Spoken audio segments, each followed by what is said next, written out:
So just to begin, like many Americans, I'm a second generation immigrant. My parents came to the US from Korea in the 70s, and my older sister was born shortly thereafter.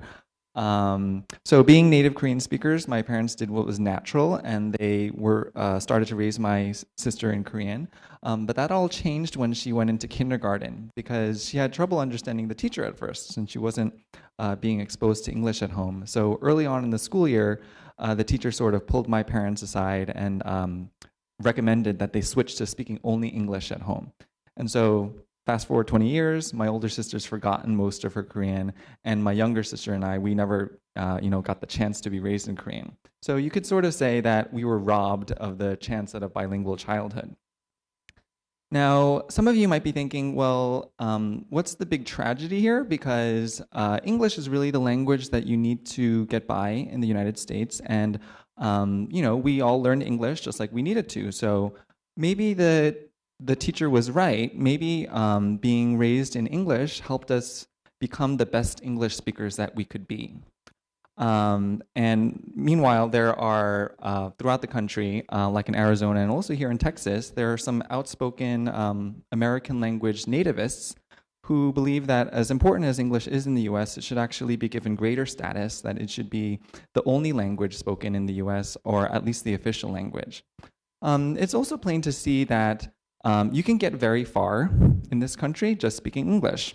So this guy, for instance, he's doing pretty well, I'd say, for example. If you can become the president of the United States just speaking English, then what's the problem with being monolingual, with just speaking one language? Well, the problem is that that sort of linguistic complacency, it's led to these systematic language deficits in the United States. And this is something actually the president has alluded to himself, saying that in this increasingly interconnected world, we need advanced foreign language skills. Actually, a number of major news outlets have reflected these sentiments with major headlines that kind of show this recurring theme of a language skills shortage in both the public and private sectors. And these are headlines just from the last 2 years. So how to fill this gap? Well, what I'd like to suggest is that the gap is not as large as one might think, because a lot of these languages that are in need are in fact already spoken in the US, namely as heritage languages. The last census showed that over 1 in 5 Americans over the age of 5, they regularly speak a language other than English at home. And there's great diversity in the languages that are being spoken, not just Spanish, but also Cantonese, Vietnamese, Arabic, and so on. So if you are a person who is trying to acquire a heritage language, why would you want to do this? Because what do you have to gain, really, from developing a language that is not the dominant language in the US? Well, there's a number of reasons. And what I'm going to do in the next 10 minutes or so is to try to show you, using the tools of modern linguistics and psychology, 3 scientific reasons why it makes a lot of sense to actively work to preserve and even develop your proficiency in and use of the heritage language rather than letting it die. So the first has to do with these cognitive benefits that are associated with regularly using more than 2 languages. And the idea here is that using 2 languages is a form of cognitive training, because when you know more than one way of saying something, when you know 2 ways of saying everything, the task of speaking ends up being actually quite difficult, because you're constantly needing to focus and block out irrelevant information and make a quick decision about how you're supposed to say this thing that you're trying to express. And a number of psychological studies have shown that that type of experience of constantly navigating 2 languages essentially amounts to a form of cognitive training that has serious benefits even beyond the domain of language. So some of these studies have focused on people's ability to focus on important information and to ignore or suppress irrelevant information using tasks like the one schematized here, where the objective is to press the button that matches the dot in color. And what you notice is that there's actually two pieces of information about the buttons. There is the color of the button and also its position, whether it's the button on the left or the button on the right. Now, in the case where the button you need to press matches the dot both in color and in position, the task is easy because both color and position are telling you press the blue button on the left. So you don't have to ignore anything. On the other hand, when position is misleading and you actually have to actively ignore the position information in order to press the right button, the correct button here is the green button on the right, which is not aligned with that green dot, then the task becomes a lot harder.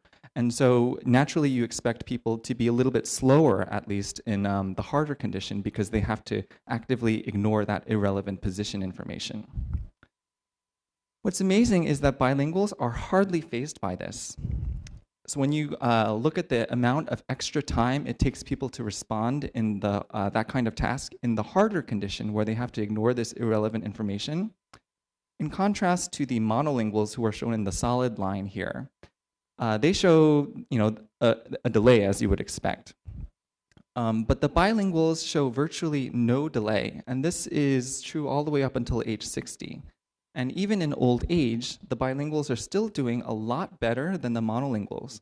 And this dovetails nicely with some other findings that show that the normal cognitive decline that is associated with aging and also pathologies like dementia, they present significantly later in people who are bilingual than in monolingual. So in essence, life with two languages keeps the mind sharp, and it does this because of the mental demands it places on you on a daily basis.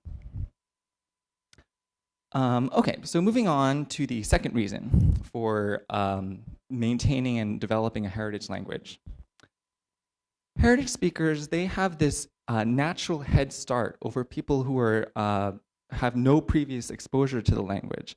And that is something that is really a national resource and can be taken advantage of. So one way in which you can get at this knowledge that sometimes people don't even remember or have no conscious knowledge of is hypnosis. And so a lot of people have been exposed to some childhood language, but they don't really remember it anymore. They don't have any conscious knowledge of it. And it's been reported that under hypnosis, people can be made to access that kind of deep buried language knowledge that they are not consciously aware of.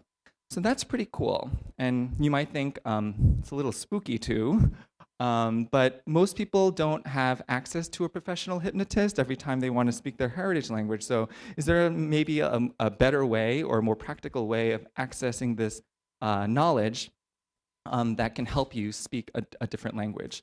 And there is, as it turns out. Basically, relearn the language. So one example of this heritage head start expressing itself in relearning comes from a study of heritage learners of Spanish in LA.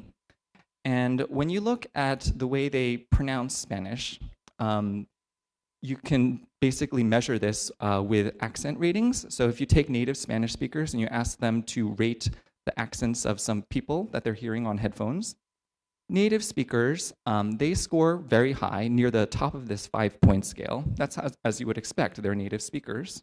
That's the case both in the pronunciation of individual sounds as well as their fluent narrative. The novice learners, the total beginners, these are college undergraduates learning Spanish for the first time. They sound pretty heavily accented, and that's basically reflected in these much lower accent scores. Now, if you look at the childhood overhearers, these are people who received consistent exposure to Spanish, but only up until school age. They are significantly better than these novice learners. And this is remarkable because they really only had experience hearing Spanish. They didn't really speak Spanish. They never really learned to speak Spanish. And yet that very early exposure, hearing Spanish, years later, more than 10 years later, is giving them this measurable advantage in speaking Spanish when they go to relearn it in college. But those people were exposed to Spanish for maybe 6 years, so they did pick up a few words and had a little bit of experience saying a few things in Spanish, so maybe that was the source of this linguistic advantage that you're seeing here. And so for that reason, people have gone further back in time to see whether heritage language exposure that's limited to just the first year of life, definitely before kids started to speak, whether that's also associated with a linguistic advantage. And that's exactly the type of thing that you see when you look at adoptees. So if you look at Korean American adoptees who were adopted to typically a very white community where there's no Korean speakers, basically, and you ask them to hear some difficult to hear Korean sounds, they do better. So Korean has two types of sounds that are typically very difficult for English speakers to distinguish. They're these so-called lax and aspirated consonants. So a word beginning with a lax P, for instance, is 발, which means foot. And a word beginning with an aspirated P is 팔, which means arm. So these are words, that you don't want to mix up, especially like at the doctor's office. Yet for most of you, they probably sound almost exactly the same. 발, foot, 팔, arm.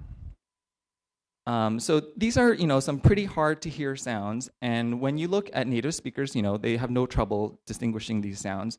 But novice learners, total beginners in a Korean class, they have a little bit more trouble. They have significantly more trouble.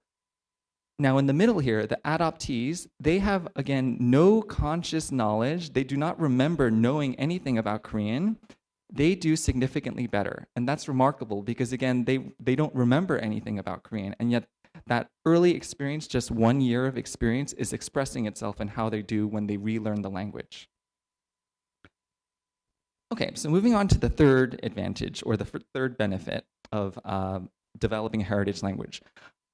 Having experience in another language serves to sort of make you more adaptable because it expands the range of resources that you can use to tackle the language that you're encountering. So to demonstrate what I mean by this, consider the case of final P, T, and K in English. So English has these sounds P, T, and K, and they can occur at the ends of words.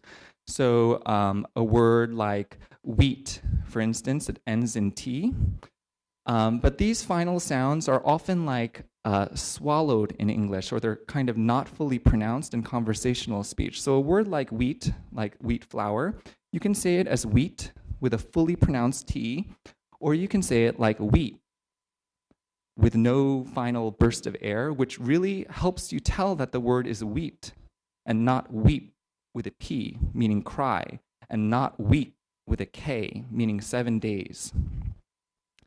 So to reiterate, in English, these sounds are often, but not always pronounced this way. Whereas in other languages like Korean and Thai and Cantonese, those sounds are always pronounced that way. So what that means is then that Korean speakers, for example, they receive more practice. They hear these sounds more often, then they get more experience with learning how to perceive these difficult to hear sounds.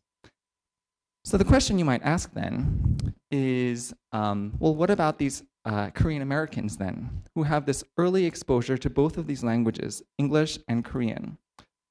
Is it the case that that early Korean exposure is harmful, that it hurts their perception of English?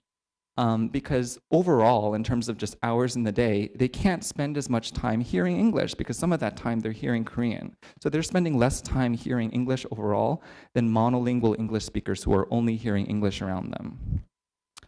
On the other hand, maybe it doesn't do that. Instead, maybe there's a beneficial effect. Maybe it helps them because actually that sort of experience can train you in learning how to deal with these types of sounds, even if that experience comes from a language that is different from the one you're actually hearing. So the experience is from Korean. That kind of linguistic training is coming from Korean and can be applied to English maybe. So which of these is it?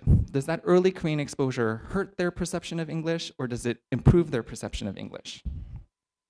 It's the latter. So when you ask people to identify final sounds that are not P and T and K, so just kind of regularly pronounced sounds, everyone, native Korean speakers, native English speakers, and heritage Korean speakers, they do very well because those sounds are easy. They're not particularly hard. Whereas the final P, T, and K sounds, the heritage speakers do significantly better at doing this than the English speakers.